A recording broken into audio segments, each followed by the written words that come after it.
Hello guys, welcome to the Civil Point YouTube platform. तो एक बार फिर आपका हार्दिक अभिनंदन है।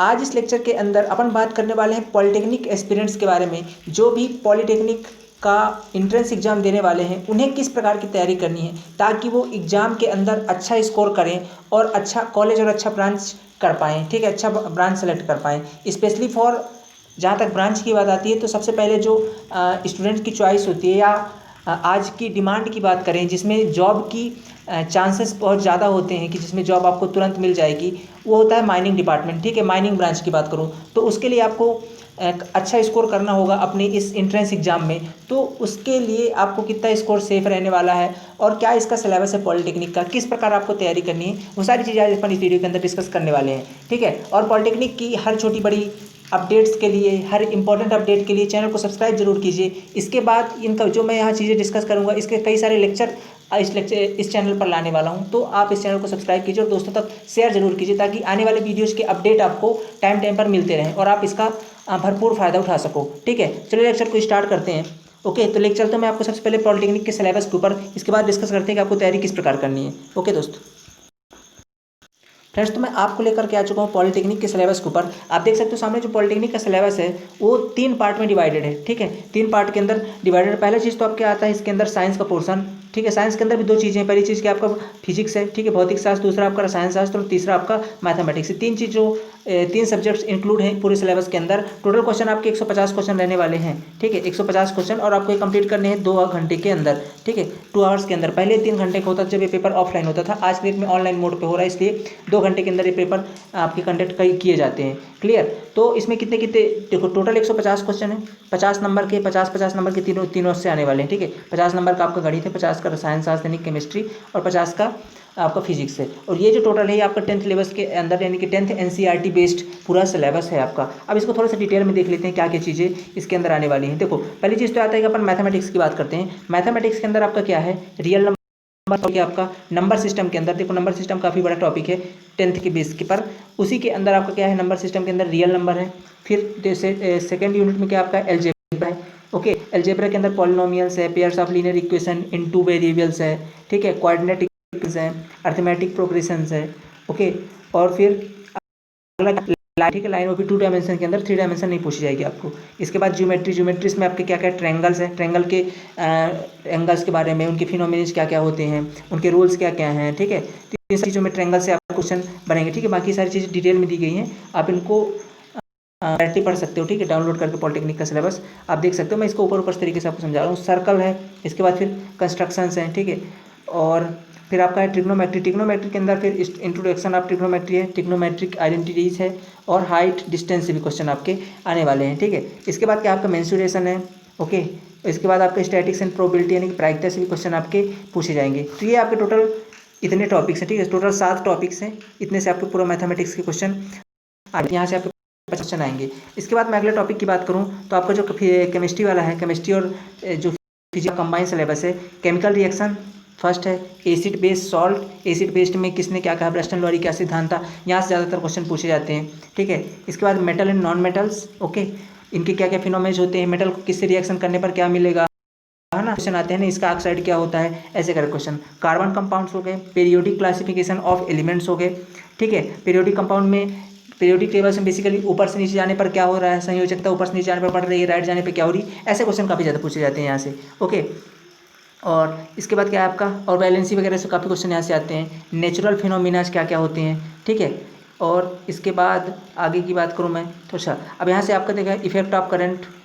Okay, effect of current, current में आपका आ गया क्या, electric current, potential difference, electric current. ठीक है, ओम्स का लॉ है, रेजिस्टेंस है, रेजिस्टिविटी है, फैक्टर्स है। ये सारे मतलब 10th सिलेबस के अंदर का ही साइंस आपसे पूछा जा रहा है। फिर इसके बाद मैग्नेटिक इफेक्ट ऑफ करंट है, चुंबकीय प्रभाव देखना है आपको, धारा का चुंबकीय प्रभाव। ठीक है, इसके बाद क्या है, रिसोर्सेस आपके, सोर्स ऑफ एनर्जी, है ना, एनर्जी हो गया, कन्वेंशनल नॉन कन्वेंशनल किस प्रकार से होती है, फोसियल फ्यूल्स क्या है, सोलर एनर्जी क्या है, बायोमास क्या है, wind water and tidal energy क्या है, न्यूक्लियर एनर्जी, है ना, ऐसे करके रिन्यूएबल। ठीक है, रिन्यूएबल सोर्सेज हैं आपके, non renewable sources of energy. इस तरह से एनर्जी वाले टॉपिक से भी काफ़ी क्वेश्चन पूछे जा रहे हैं। इन्वायरमेंट से, इकोसिस्टम से है, इन्वायरमेंटल प्रॉब्लम हो गई, ओजोन डिप्लेशंस हो गए, है ना, और वेस्ट वाटर प्रोडक्शन हो गया, सॉल्यूशन उनके बायोडिग्रेडेबल प्रोडक्ट क्या है, मतलब जो अपघटित हो रहे हैं, नॉन अपघटित होने वाले पदार्थ, ऐसे पदार्थों के बारे में भी है आपसे। मैनेजमेंट एंड नेचुरल रिसोर्सेज, तो एक कंबाइन आपका 10th सिलेबस का सिलेबस ये टोटल रहने वाला है। ओके, अब इसकी तैयारी आपको किस प्रकार। दोस्तों देखो, क्वेश्चन तो काफ़ी नॉर्मल आते हैं, काफ़ी इजी आ रहे हैं, लेकिन अब देख रहे हो कि हर फील्ड के अंदर कंपटीशन बढ़ता जा रहा है। यहाँ से भी काफ़ी सारे लोग कंपटीशन, काफ़ी अच्छे लोग आ रहे हैं पढ़ने वाले, इससे भी कंपटीशन अब बढ़ रहा है। ठीक है, इसकी भी लोग अच्छी तैयारी कर रहे हैं। कट ऑफ हर साल बढ़ता जा रहा है। लगभग अगर आपको माइनिंग चाहिए तो 120 से 130 के बीच आपको स्कोर करना पड़ रहेगा। ठीक है, 120 से 130 तभी आपको माइनिंग ब्रांच मिले, क्योंकि एमपी के अंदर टोटल 120 सीटें ही माइनिंग की हैं। ठीक है, डबल एमएमएस की टोटल 120 सीटें हैं, तो इसके लिए काफ़ी मारामारी रहती है। ओके, इसके लिए काफ़ी मारामारी रहती है, तो आपको इतने स्कोर इस पर करना पड़ेगा फ्रेंड। तो इसकी तैयारी आपको किस प्रकार से करनी है, तो इसकी तैयारी की मैं आपको कुछ स्टैंडर्ड्स बुक बता देता हूँ। ठीक है, कुछ स्टैंडर्ड्स पॉलिटेक्निक की कुछ स्टैंडर्ड अरिहंत की बुक आती है। ठीक, एक अरिहंत की बुक आती है पॉलिटेक्निक की, वहाँ से एक अच्छा कंटेंट मिल जाएगा। और सबसे अच्छी तैयारी आपको इसकी, सबसे पहले तो कभी भी आप अपनी किसी भी कंपटीशन की आप तैयारी करना स्टार्ट करो, उससे पहले उसका प्रीवियस ईयर अवश्य देखो कि प्रीवियस ईयर में कहाँ से किस टॉपिक से कौन सा क्वेश्चन आ रहे हैं। इसके बाद आप इसको पढ़ना स्टार्ट करो। क्लियर, तो जैसे प्रीवियस ईयर की बात करूँ तो इसके जो भी 4 से 5 साल के जो पेपर है वो आपको व्यापम की साइट पर मिल जाएंगे। ठीक है, व्यापम की साइट पर जाकर के आप वहाँ से डाउनलोड कर सकते हैं और उसको बैठ करके पहले एनालाइज करिए और उससे आप क्वेश्चन सेलेक्ट कीजिए कौन से टॉपिक से कौन से क्वेश्चन आ रहे हैं। इसके बाद आप उसको पढ़ना स्टार्ट कीजिए। बुक की जहाँ तक मैं बात करूँ, और एक चीज़, हाँ, चैनल पर नहीं, चैनल को सब्सक्राइब करो। मैं सारा कंटेंट आपको यहीं पर प्रोवाइड करने वाला हूँ। ठीक है, सारा कंटेंट आपको ऑनलाइन प्रोवाइड करने वाला हूँ। लेक्चर आपको कल से मिलने स्टार्ट हो जाएंगे। ठीक है, कल से मिलने स्टार्ट हो जाएंगे। पॉलिटेक्निक का जितना सिलेबस है, चाहे वो फिजिक्स का हो, चाहे वो मैथ का हो, चाहे वो केमिस्ट्री का हो, ठीक है, तीनों का कंप्लीट सिलेबस चैनल पर मैं प्रोवाइड करने वाला हूँ। और हमारा एक ठीक है, ऑनलाइन जो भी सारे लेक्चर्स हैं आपको मैं यहीं पर प्रोवाइड करने वाला हूँ। ठीक है, तो जितने भी कॉन्सेप्ट आपको बिल्कुल नहीं चुकेंगे। और अपन इससे प्रीवियस ईयर भी डिस्कस करेंगे। अभी इसके जस्ट बाद में एक प्रीवियस ईयर का लेक्चर लेकर के आ रहा हूँ, तो उसमें आप देख लीजिए कहाँ कहाँ से क्वेश्चंस आ रहे हैं। चैनल पर नए हो, सब्सक्राइब करो, दोस्तों तक शेयर जरूर करो। ठीक है, और हाँ दोस्तों, मैं आपको एक चीज़ बताना चाहता हूँ। अभी कुछ लोग इस चीज़ पर कन्फ्यूज हैं कि जो 10th पास हुए हैं, क्या वो पॉलिटेक्निक करें या कि अभी 11th 12th के लिए जाएँ। तो देखो, इस चीज़ कहना चाहता हूँ कि अगर आप पॉलिटेक्निक करने का ही आपका मन है तो आप 10th से कर लीजिए। ठीक है, 12th का इंतजार मत कीजिए। लेकिन अगर आपने 12th कर लिया है तो फिर आप इंजीनियरिंग करने के लिए जाइए, फिर आप पॉलिटेक्निक करने मत जाइए। ठीक है, मेरी ये सलाह है आपको, क्योंकि अगर आप 12th करने के बाद पॉलिटेक्निक करें तो आपका जो 11th और 12th पूरी तरह वेस्ट हो जा रहा है। ठीक है, उसकी कोई वैल्यू नहीं, क्योंकि फिर आपको पॉलिटेक्निक करने के बाद इंजीनियरिंग करनी ही पड़ेगी।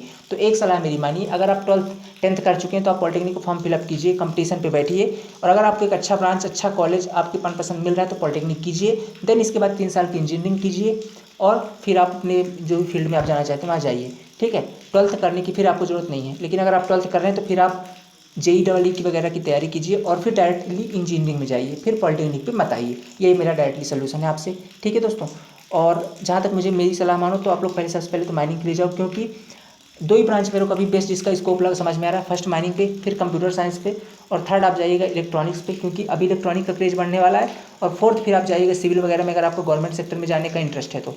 देन आपका फिर मैकेनिकल और भी जो अदर ब्रांचेज हैं फ्रेंड्स। ओके, तो इस तरह से आप ब्रांच सेलेक्ट कीजिए और सबसे पहले तो आप तैयारी जी जान लगा कीजिए, क्योंकि यहाँ से आप जो तैयारी करने वाले हो ना, अभी आपने 10th में कितनी मेहनत करी डिपेंड नहीं कर रहा, क्योंकि आजकल तो 10th का परसेंट भी इंपॉर्टेंट नहीं है, कहीं नहीं लग रहा है ना। तो ना तो आपका 10th में काम आ रहा है, ना तो आपने 12th में कितनी मेहनत करी काम आ रहा है। यहाँ से आप जो इस कंपटीशन के लिए जो तैयारी करोगे वो आपको एक डायरेक्शन देगी, क्योंकि अगर आज आप तैयारी कर लोगे तो आपको एक सही ब्रांच, एक सही कॉलेज मिल जाएगा जिससे आपका प्लेसमेंट होने का चांस है। ठीक है, सही कॉलेज मिल गया तो आपका प्लेसमेंट हो गया तो आपको यहाँ से जॉब मिल जाएगी। ठीक है, तो यहाँ से आपको मेहनत करनी है। ठीक है, मेहनत आपकी रियल में यहाँ से स्टार्ट हो रही है। आपने अभी तक जो किया वो सब कुछ सही था, इसलिए आपका जो भी परसेंट है, कम है, ज़्यादा है, ज़्यादा है तो ज़्यादा उत्साहित मत होइए, कम है तो ज़्यादा डिमोटिवेट मत होइए। एक तरह होकर के, एकजुट होकर के आपको इस बार मेहनत करनी है। जो भी आपके पास है 20 से 25 दिन, 25 तारीख जहाँ तक डेट है आपकी पॉलिटेक्निक एंट्रेंस एग्जाम की, लेकिन वो बढ़ेगी, क्योंकि अभी जो आपकी परीक्षा फॉर्म की डेट है वो भी 15 जुलाई हो चुकी है। तो सीधी सी बात, 25 के बाद भी डेट बढ़ने वाली है। तो अगर डेट बढ़ने वाली है तो आपको क्या करनी है, बस तैयारी पर फोकस करना है और एक अच्छा ब्रांच जरूर सेलेक्ट करना है। मेरे हिसाब से माइनिंग लीजिए, क्योंकि इसके अंदर क्या है, 5 साल लगते हैं, 5 से 6 साल लग जाते हैं, बट ये है कि कंपटीशन उस हिसाब से कम रहता है तो जॉब इजली आपको मिल जाती है। वहाँ नहीं तो कम से कम प्राइवेट सेक्टर में तो मिल ही जाएगी। ओके, तो इसमें आपको जॉब के ज़्यादा चांसेस, तो आप पहले माइनिंग के लिए जरूर ट्राई कीजिए इस बार। ओके, और जी जान लगा दीजिए दोस्तों, क्योंकि यहाँ जो आप मेहनत करोगे ना, ये आपको एक सही डायरेक्शन देगा। पहले क्या था कि 10th बेस पे था, तो जिसके परसेंट 10th में बन गए उसको माइनिंग मिलना था, जिसके नहीं बने वो बेचारा रुक जाता था। अब आ गया पॉलिटेक्निक के बेस पे माइनिंग, तो यहाँ से आपके पास अगर आपके परसेंट थोड़ी सी कम भी है ना तो डिमोटिवेट नहीं होना है। आपको इस बार मेहनत करके अधिक परसेंट वाले से अधिक नंबर ला करके और लेकर के जाना है ब्रांच को। ठीक है, तो ये आपका ये सही टाइम है मेहनत करने का, ठीक है। अभी तक जो भी हुआ भूल जाइए उसको, आप मेहनत कीजिए। ओके फ्रेंड्स, चैनल को सब्सक्राइब जरूर कीजिए, कल से आपको अच्छे कंटेंट मिलने लग जाएंगे, लेक्चर्स डेली अपलोड होंगे, दोस्तों तक शेयर जरूर कीजिए। Okay, thank you so much, have a nice day.